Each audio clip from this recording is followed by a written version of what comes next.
June 1997, and New York City is host to the world's hottest celebrity, selling history's most famous wardrobe. It was the auction of the century. The auction was a hit parade of iconic moments in Diana's life and times. There was the fairy tale princess from a more innocent age, so-called Dynasty Di from the 80s, Hollywood glamour for a glitzy new world, and the newly independent woman of the 90s, just when girl power was in the air. The clothes were symbolic of the life that she led, and they were being left behind. The auction would prove a tragic swan song rather than a new beginning. And Diana's death 2 months later revealed just how caught up we all were in her life. Against the backdrop of the old order crumbling and a new one taking its place, Diana was a modern woman for every age. Hugging has no harmful side effects. Who made the waves as well as riding them. I am not a political figure. My interests are humanitarian. To tell the story of Diana's life is to revisit the final decades of the 20th century in which she played so great a part.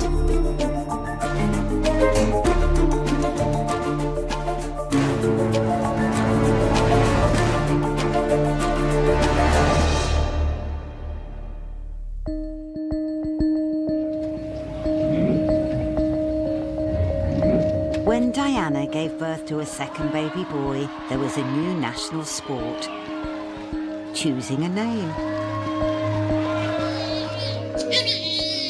know. Let's call him Bing. We haven't had a Bing in the family for ages. Prince Harry, or Henry Charles Albert David Windsor, to you and me, was the spare to go with the heir. I name his baby Henry. May God bless him and all who sail in him. With up to 15 million viewers each week, the success of Spitting Image was a sign of an increasingly irreverent Britain. We spent a lot of time discussing how we would portray the royals. But it was shocking at the time. I mean, and the newspapers, the red tops particularly, get furious. They've done a puppet of the royal baby. How can they be so cruel? Where the royal family is concerned, particularly their little children. I mean, recently they did the one of the children, and they made the children look like monsters, actually. I don't think that Spitting Image is as tasteless or as cruel a programme as people like to make it out. Spitting Image was as clear a sign as any of a cultural shift in the 80s. Increasingly, new money trumped old institutions, including the royal family, whose most mysterious member was Shy Di. We had a panic with the production team. We have to do Princess Diana. We have to. She's, you know, the most famous person in the world, let alone the country. But how? We couldn't really get the caricature right. With her, she basically never said anything. So that's what we should have done. We should have perhaps not even had her appear. I say, Diana. Who is it? Charles. Charles who? The hubby-wubby, dear. There's a sweet little sketch where Prince Charles is knocking on her bedroom door and she doesn't want to come out. I think that would have been really clever if we'd done that. You never actually saw her, so you could just imagine, because the voice is very good. Oh, yeah? I wonder, could I nip in and get my trousers? No. Why not? I've eaten them. Not another pair. The thing about doing Diana's voice was that I hadn't really heard her speak in public much, so I was trying to get the voice, the very soft kind of softly spoken voice, yeah, like slowly like that, yeah, and I hope I got it right. But what they didn't get right on Spitting Image was the beauty, her beauty. Spitting Image may have struggled with representing the 22-year-old princess, but for Diana herself, finding a voice would become the defining mission of the decade.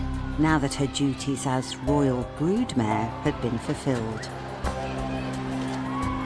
Those paying attention outside the gates of Kensington Palace will have spotted that marriage to the Prince of Wales was far from straightforward. The Prince and Princess and their baby arrived from the hospital at speed. Then, less than an hour later, Prince Charles left to play polo, something most new fathers would hardly dare to suggest. According to Diana, it was after the birth of Prince Harry that Prince Charles said to Diana, "Oh, he's got red hair like a Spencer, and he's a boy," and because he was looking forward to a baby girl who would be a Windsor. And Diana said to me, well, when he said that, the shutters came down. Discord seemed to be the order of the day, with violent clashes between police and striking miners coming to a head in the autumn after a 6-month standoff with the government. What we've got is an attempt to substitute the rule of the mob for the rule of law, and it must not succeed. Under Prime Minister Margaret Thatcher, 3.3 million faced the dole queue. British Telecom's share price was on display high above the city today. Whilst luckier members of the public profited from mass privatisation and a stake in the 80s free market dream. Any more applications for British gas? The list is closing in a moment. It was the most divided country I can remember until Brexit. You either loved Mrs. Thatcher, thought she was the saviour, or you thought she was absolutely hateful.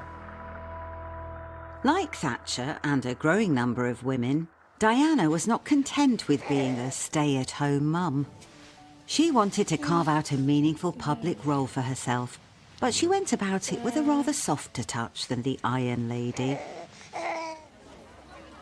Just 2 months after giving birth, she attended her first public engagement as the newly appointed president of the children's charity Barnardo's. But both press and public seemed more interested in her dress sense than the cause she was championing. Today's new-look princess brought out the crowds in East London. 25-year-old Julie Woolridge tours the world posing as a Princess Diana lookalike. She turned up today to see how she must look next. I like it. It's stunning, but at the same time it's a little bit severe. It was through Barnardo's that Diana met someone who changed the course of her life. And she his. We sort of got hooked up together, mainly because, you know, she became the president of Barnardo's and I was an ex-Barnardo boy. There was a kind of a synergy that the press got hold of, and nobody, including myself, did anything to dispel. Bruce Oldfield was then a rising star on the 80s fashion scene, and with Diana as a new client, he was about to get even bigger. I dressed people like Faye Dunaway, Bianca Jagger, people like that. Diana was in a different sphere, really. But when we met, we did hit it off pretty quickly, you know. She's quite down to earth, and I'm quite down to earth. I think there was something about him being an outsider that made her have an affinity to him, and also she had I think she liked fashion people and creative people anyway. They were witty, they were charming, they were creative, they were bold, they were everything that the royal family weren't. And she became really close to Bruce, and I think she allowed him to influence her. She trusted him. Hailed as the princess and the pauper by the press, their friendship resulted in the transformation of Diana from frumpy Sloane into sleek 80s fashion icon.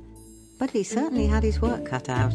To begin with, her style wasn't very current. Her style was a bit Sloane Rangery. The skirts were too full, they were too long. There was too much fabric involved. There was a slight notion that she was following fashion. If there was a sudden feel in the air for new romanticism, she would join in. And that was not a good idea.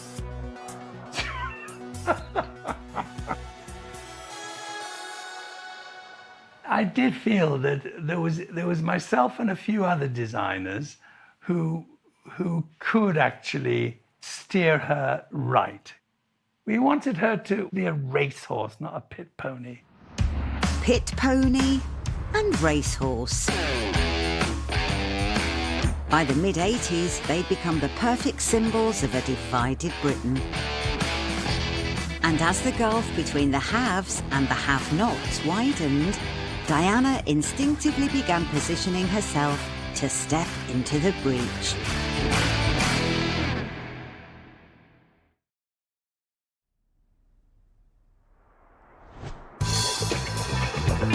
By the mid-80s, the rallying cry was "Greed is good." On both sides of the Atlantic, young, upwardly mobile go-getters were reaping the benefits of a new capitalist age. But this new wealth gave rise to a new kind of red carpet event. And leading the way was Diana. In the 80s, charity balls became the sort of the ritual events that people got all dressed up to go. But Diana was in the front of it. Ladies and gentlemen, Her Royal Highness, the Princess of Wales. And you knew that with her, you were going to sell out. In March 1985, Diana was guest of honour at the glitziest of charity balls held at the Grosvenor House Hotel. Amongst the celebrities who'd forked out in aid of Bernardo's were Ringo Starr, Shirley Bassey and Joan Collins, star of hit TV soap Dynasty. The ball was the grand debut for Diana's radical makeover. But the competition that night was steep. Dame Edna was also in the lineup that night, also dressed by Bruce Huffield. There'll be a few pathetic replicas of this frock all over London in a day or two, won't there? Diana was on a mission, not just to champion Bernardo's, but to outshine everyone there. We made this gold lame pleated dress, and it had a bare back, and so everyone was, ooh, Diana wearing a bare back. It was a hugely sexy dress. She looked like a goddess. She looked confident, assured. She looked like she could have just walked straight out of a glamorous Vogue shoot. There were hundreds and hundreds of pictures that went out the next day with Diana and Joan next to each other. And it was Dynasty Di and Dynasty Joan. And it just caught the zeitgeist. For mere mortals wishing to keep up with these twin titans of fashion, there were two vital looks they had to perfect. 80s hair was power hair, wasn't it? It was like this and sort of solid. Yeah, you sort of had your solid hair and you had your shoulder pads. I was a journalist, and I remember sometimes when I look back at shots, it looked like my shoulders went on forever. It was shoulder pads, clip-on earrings, and thanks to Diana, there was the Diana blazer. That's how the ordinary person attained the Diana look.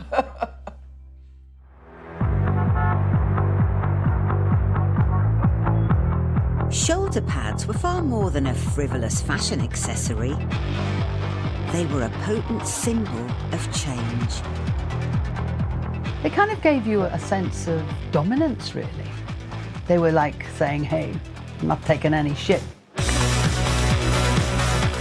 By the mid-80s, the service and banking sectors were flourishing, and women were staking a claim in the previously male-dominated workplace like never before. So, tough jobs or not, women are taking them on and making it to the very top. It was called power dressing. I think it was women's first foray into the male world. And in those days, in order to be you know, getting ahead, you had to be more... You were like a female version of a male.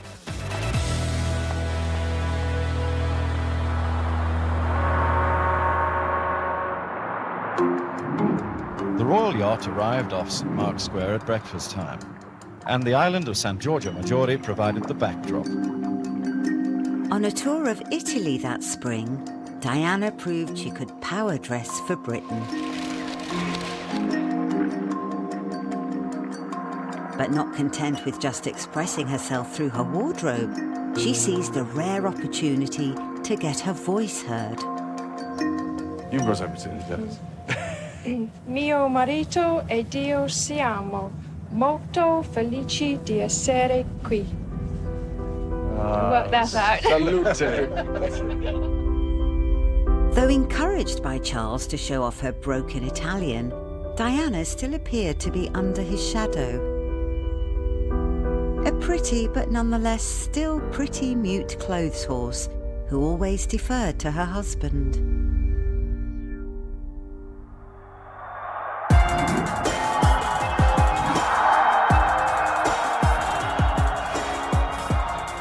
A few months later, Diana took the initiative and encouraged Charles to attend the most audacious celebrity fundraiser ever seen.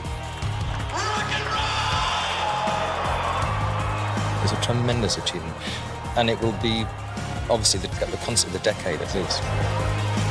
Live Aid was the brainchild of Bob Geldof, who corralled Diana's favourite pop stars into performing, with only the creme de la creme invited to play.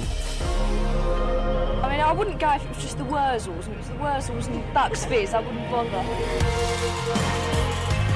As a pop devotee, Diana was more than happy to give her royal seal of approval to this uniquely 80s brand of glam philanthropy. Live Aid was probably one of the most perfect occasions for someone like Diana, who loved music, who loved popular culture, who loved the whole celebrity thing. There's a picture I remember seeing, and behind her is David Bowie, and she just looks like a kid in a toy shop. But barely 60 minutes in, Diana was forced to leave by Charles, who preferred to attend a polo match than stick around for what he later privately referred to as a pop jamboree that my wife made me go to. A pop jamboree. Not the coolest concert in London ever. No, a pop jamboree. Cracks had started to appear in the marriage, and it didn't pass unnoticed. It's great, lovely, yeah. Diana, what are you doing? I'm having a satellite dish fitted to the palace roof, so that I can watch MTV 24 hours a day, yeah? Well, I'm not having that monstrous carbuncle. What we need is a traditional dish. Not all this again, Charles. Oh. Just see how the... We had a couple of moles. One was the guy who had worked as an under-butler in, I think, in Clarence House. Somebody who worked at the palace was letting the stories through to Spitting Image. And when it started to become apparent that Diana and Charles were drifting apart, although the press weren't making a massive thing of it, of course Spitting Image were. That was satire, you know, and so we thought it would be hilarious that we would do jokes about them being in other countries from each other or, you know, never seeing each other, but actually that was what was happening. On the eve of Diana's first ever visit to the US, a well-sourced article in Vanity Fair questioned where the real power in the royal marriage lay.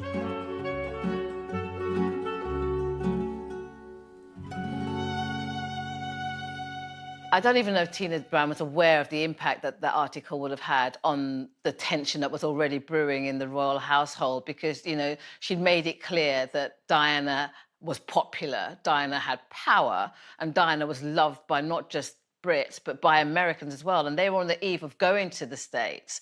And this was all about Charles. This was the visit to kind of have Charles doing his royal duty. But what they got was what was expected, you know.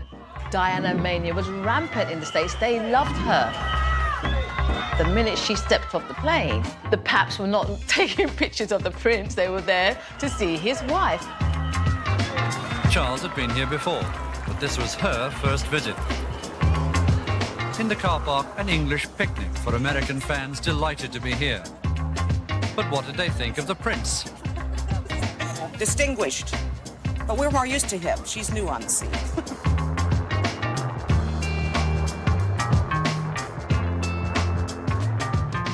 The American media was really building up this trip in a big way, for understandable reasons. And so there were big crowds there. And now there was one young woman who I said to the cameraman, keep rolling on her, because she was getting so excited about the whole thing. She fulfilled our dream. She grew up, married the prince. So that's what every little American girl thinks about. Day 2 of the Chuck and Die show, as the American media has dubbed it, has turned out more cameras than for anything else since the presidential inauguration. When we started out covering Diana, there was a sort of view of her as basically a very pretty clothes horse, a nice posh girl who'd sort of got lucky and married into the royal family. She was going to be the sidekick in the story of Prince Charles. That did change, partly because she had this very direct connection with the public, particularly with women and girls. And she discovered that that brought a certain kind of power. But it wasn't just ordinary people who were struck by Diana's magnetic power. On their first night in Washington, she had everyone from the president and his wife to Hollywood A-listers at her feet. John, are you going to dance with the princess tonight? She'd like me to. Inviting John Travolta was a brilliant idea. They put on a hell of a show that night, and she put on a hell of a show. And when I saw the picture in the paper the next morning, I was pretty sick, if the truth is known. No one from the British press were there to capture what will become the defining image of the trip, if not the decade. Dynasty Di and the King of Disco, taking to the White House dance floor at the stroke of midnight and cementing the two countries' famed special relationship. The White House has their own photographer, and there was no English photographer in there. And that was it. Because when we heard of what had gone on, we just put the cameras away that night and went a few times. I don't know what Charles thought of it at the time, but whoever arranged that certainly got their PR right that night. Magic pictures. The next morning, Prince Charles made his feelings quite clear. At his first press conference, he wanted to talk about the exhibition. They wanted to ask about her. Well, I'm not a glove puppet, so I can't answer for that, I'm afraid. But I think you enjoyed it, didn't you, Ronnie? Be an idiot if she didn't enjoy dancing with John Travolta, wouldn't she? I don't think he was deliberately trying to do her down. I just think he couldn't quite cope with the phenomenon that had been created, and he had helped create. What had been intended as a profile-building tour for the future King of England had turned into one long prom night for his wife. As people yelled complimentary remarks from across the drive, the Prince managed to look graciously pleased. It might have done wonders for the two countries' special relationship, but it had done nothing for theirs. While apparently revelling in the press attention, Diana was keen to prove she was a woman of substance as well as style. I've been doing drugs for 4 years, ECP, LSD, THC, mushrooms, hash oil, trash drugs, and some others that I can't remember right now. The perfect opportunity arose. Nancy Reagan invited her along to an open session with teen addicts as part of a controversial anti-drug campaign, Just Say No. And I know that we'll beat this. We have to. Having witnessed the potent soft power of the First Lady, the Royal Mouse of Windsor would soon make sure her voice would be heard.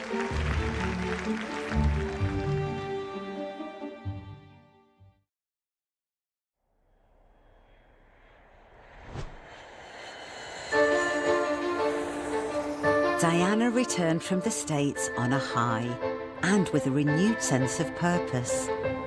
But for all the talk of her stateside success, 1986 would turn out to be her annus horribilis. The irony of it all was that at that time, Diana was going through what she called her dark ages, where she was depressed, where she was bulimic, where she suspected that her husband had gone back to the other woman in his life, Camilla Parker Bowles. So for her, this was a dismal period.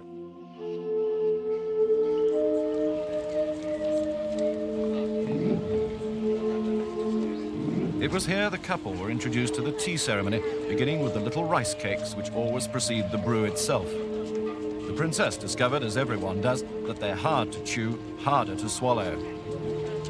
Press rumours about Diana's bulimia had not yet surfaced, but on a tour of Japan, no one could fail to notice how painfully thin she'd become, despite her best efforts to conceal it by wearing giant shoulder pads. We just put it down that she wasn't eating enough because that's kind of all we knew about, thought about at the time. Now I understand there was much deeper reason, but if you look back at some of the images of the time, you know, they told a really sad story. Everything was brought into sharp focus when she and Charles attended a sumo wrestling contest. But they're so fat, said the princess.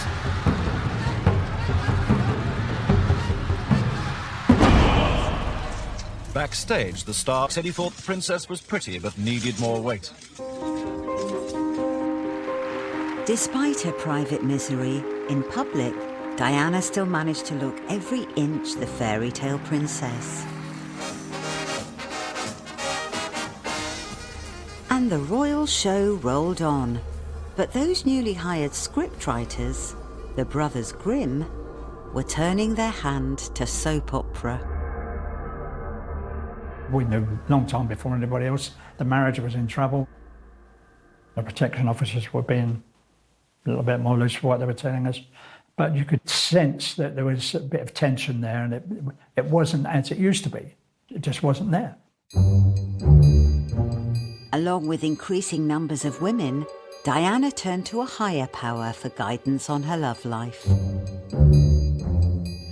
By 1986, astrology was in the ascendancy and horoscopes were big business. And heading up a galaxy of star astrologers working for the tabloids was this woman. Diana contacted me out of the blue one Thursday morning in 1986.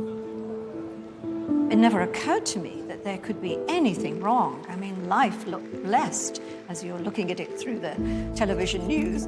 But on that first phone call, the only thing she said to me was, I just want to know if there's light at the end of the tunnel. And it was just that simple statement that suddenly made me realize this wasn't somebody who just wanted a kind of look around their chart and have their ego kind of stroked. There was something not right. The word Camilla wasn't mentioned in those days, but we all knew about Camilla. It just became more and more apparent as time went on that this was, the fairy tale was coming to an end. Determined not to be a victim, Diana turned to her astrologer to set her on a new path. She was feeling very disenfranchised at that point, totally powerless in the royal family and in her marriage and everything. And I felt that one of the things she could do was to turn that around. In other words, she was suffering greatly, and the way to address this was to help other people who suffered. The following year, Diana found the cause that would provide the power and agency she craved. And in taking it on, she attacked the prevailing prejudices towards a deadly new virus stalking the country. When AIDS hit, it was massive and terrifying, absolutely terrifying. And there was a lot of misinformation about it, as there is in the early days of any disease.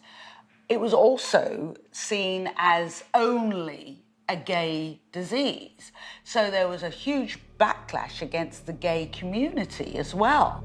I can remember some horrible slogans going around at the time that GAY stood for Got AIDS Yet? Or AIDS was an arse-injected death sentence. The government response to the virus resulted in a hard-hitting public information campaign. There is now a danger that has become a threat to us all. It is a deadly disease and there is no known cure. But rather than educating the public, it seemed intent on scaring people into not having sex at all. There was the tombstone with the word AIDS being chiselled on it, or there was a big iceberg, and under the water you could see the word AIDS. My poor old mother grew up in South Wales. Never once did she see a volcano or an iceberg. So what was that type of message to the likes of her? They were inducing fear. Children who need to be taught to respect traditional moral values are being taught that they have an inalienable right to be gay. All of those children are being cheated of a sound start in life. Yes, cheated. Given the official view, it's hardly surprising so many gay celebrities felt ambivalent about coming out. Pop stars who we now know in retrospect from that era who were gay, Elton John, Freddie Mercury, George Michael, Boy George, they were not, in inverted commas, out at that time. Many of these public figures were ones that Diana had very publicly admired. Her alignment with the, if you like, the gay world, it was seen as something murky and underground and not right, to being what it is, a normal part of life. So I don't think you can underestimate how much Diana did. When Diana opened Brodripp Ward, it was really an iconic event. Today, the hospital reckoned that the princess's visit was worth all the government propaganda put together. And the way AIDS was handled by the media and governments was a lot to do with blaming, stigma and blame. So just to see a royal go and do this was totally amazing. All the speculation had centred on whether she would wear gloves when shaking hands with the staff and patients on the new ward. I think the princess actually helped get the message across by the mere fact that she wasn't wearing gloves and the mere fact that she shook hands with the patients and myself. She knew the facts. As somebody that knew people with AIDS, I thought, well, this is fantastic that Diana is doing this. This is amazing because this is changing attitudes. She's showing that you can't get it by touching. 2 years after this taboo-busting photo was taken, Diana headed to the hospital where David Evans was working. On the day Diana came to officially open the ward, so it was the 1st of December, which was World AIDS Day, and that was the first time I met her on that ward. I sometimes find it still a bit too upsetting to say this.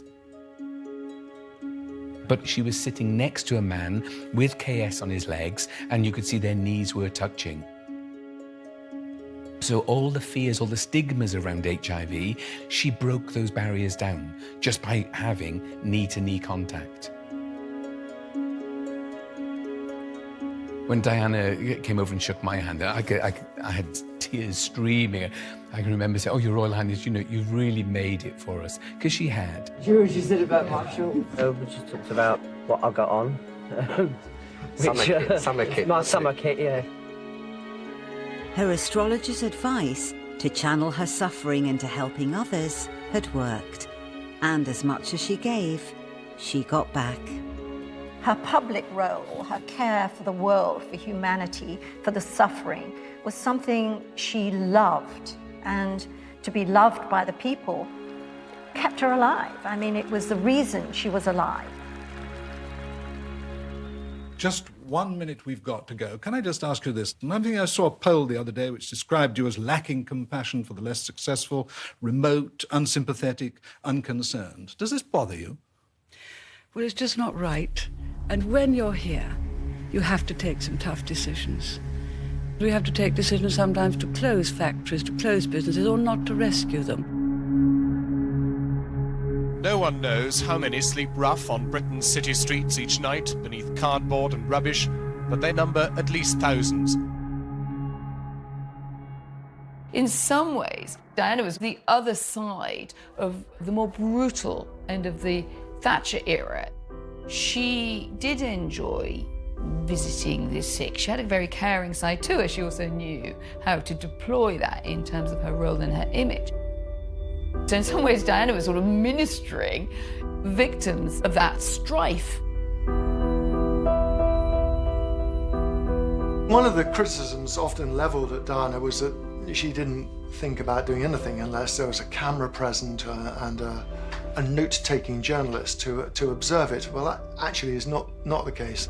As a friend, just the two of us, we went on several occasions to soup kitchens, and she would just turn up and sort of join in with whatever was being done.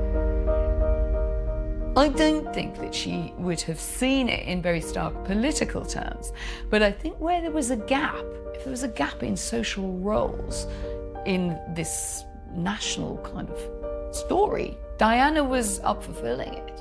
She understood that she was fulfilling that role. But Diana wasn't content with just fulfilling that role at home. She was about to make her mark as a humanitarian on the international stage.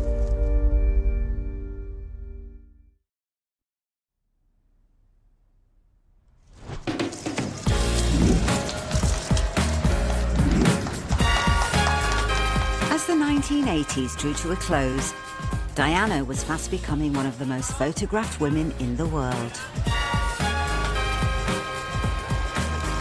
She was even rivaling some of her favourite pop stars in the celebrity stakes. There was never a day where a picture or a story of Diana was not in the newspapers in Britain. Not one day. She's the golden goose that lays the eggs, because put a picture of her on the cover of a newspaper or a magazine and your sales go up. Because Diana became such a legend as time was going on, each national newspaper appointed a royal photographer and a royal correspondent so that they would be on the case with her night, noon and day. At that time, to be a royal reporter for one of the tabloid newspapers was a big gig. You got an unlimited expense account, you did an awful lot of travelling around the world. It was, quite frankly, the most fun you could have with your clothes on. But it was incredibly competitive. You were always only as good as your last story. There was always a pressure on to get a scoop and beat your rivals. That pressure was considerably ramped up when a new weekly glossy hit the newsagent's shelves. Hello magazine would herald a new chapter in royal press coverage. Deference was replaced by newsworthiness. Is it a good story? That was the benchmark. There were more intimate stories coming out about the royal family, more about their private lives, if you like, and the way that they lived and what they did, especially with Diana. Whatever she did, wherever she went, there was interest. One evening, Kent Gavin found himself at a performance of The Phantom of the Opera on the same night as Diana. It was pure luck that I happened to be there on that day. And Diana came in, sat right in front of me, and she said, "Hello, Ken." I said, "Hello, ma'am." And she said, "Ken, you know, will you be at William's first day at school tomorrow?" And I said, "Yes, of course, ma'am." And she said, "Well, Ken," and the quote was, "my husband won't be there tomorrow." I knew it was a story. So during the interval, I phoned the Mirror, and when I came back down, she said, "Have you been upstairs, Ken?" And I said, "I've been on to the office, ma'am," and she gave me a little giggle. And of course, the headline was, "Charles misses William's first day at school." That was it. I feel sure she knew that would go out. By now, Diana understood that the appetite for stories about her could be turned to her advantage, whether to stoke the embers of her troubled marriage or to foreground her good causes. This morning, the Princess of Wales, as president of Barnardo's, relaunched the charity, which wants to lose its Victorian orphan image and achieve a higher public profile. I fully realise that for many young people, family life is not always a happy experience. Diana's own childhood was torn apart when, aged 6, her mother left home. The experience made her a passionate spokeswoman for all those left behind by Thatcher's society-free brand of politics. I know that family life is extremely important, and as a mother of 2 small boys, I think we may have to find a securer way of helping our children, to nurture and prepare them to face life as stable and confident adults.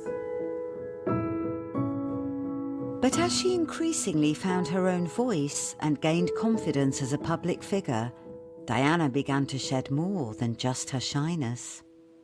We were dumped unceremoniously around about 1989. And it was not an easy thing to take, you know, and it was a complete shutdown.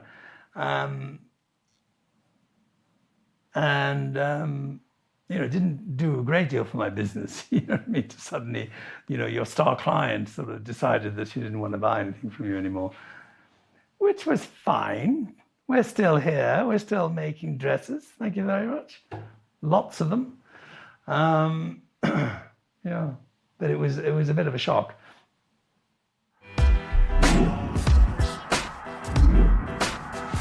Concorde had performed its usual magic. On board, someone all New York was waiting for. Her arrival broadcast live on every TV station in town. There she is. There she is. She is coming down now. The Princess of Wales is in Manhattan.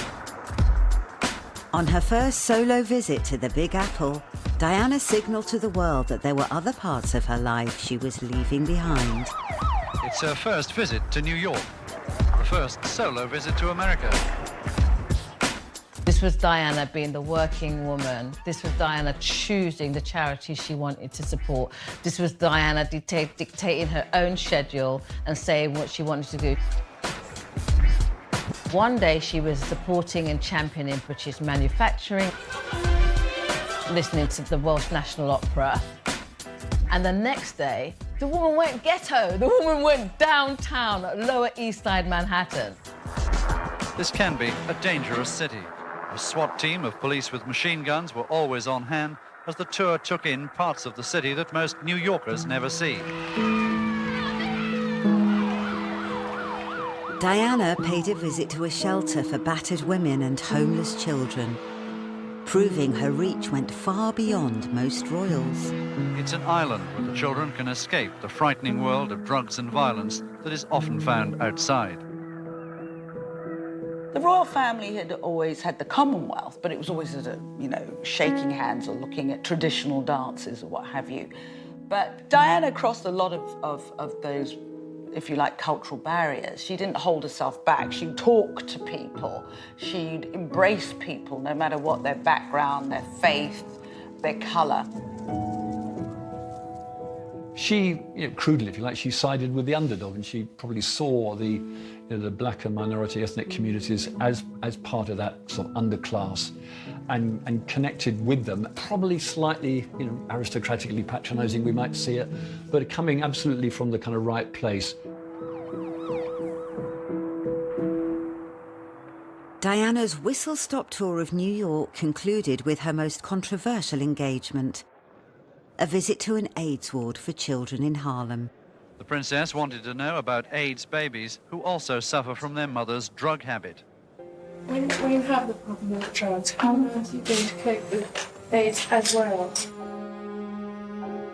At Diana's request, no TV crews were allowed to film her visit to the children's ward.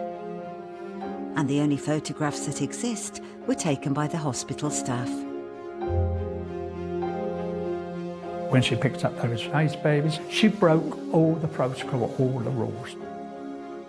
The effects in the hospital with the nurses and other people that were there was just euphoria. They just were amazed.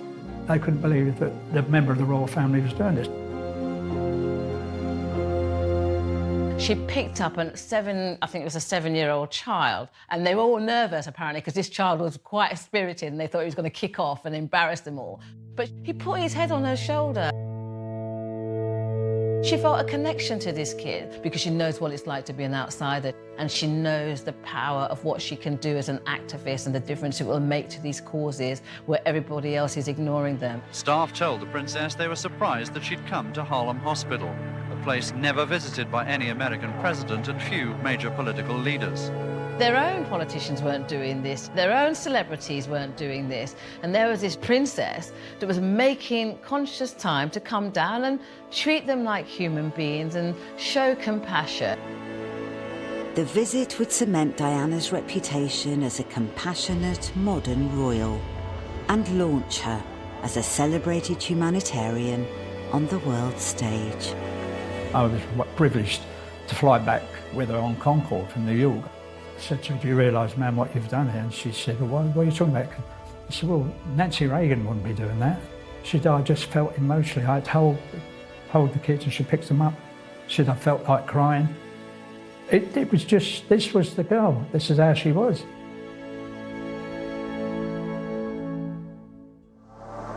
Next time. How often would my mum mention Diana? I genuinely, as a kid, thought they were best friends. The Queen of Hearts becomes the people's princess. They're the most cold people on this earth. I think we forget just how dangerous the mood became.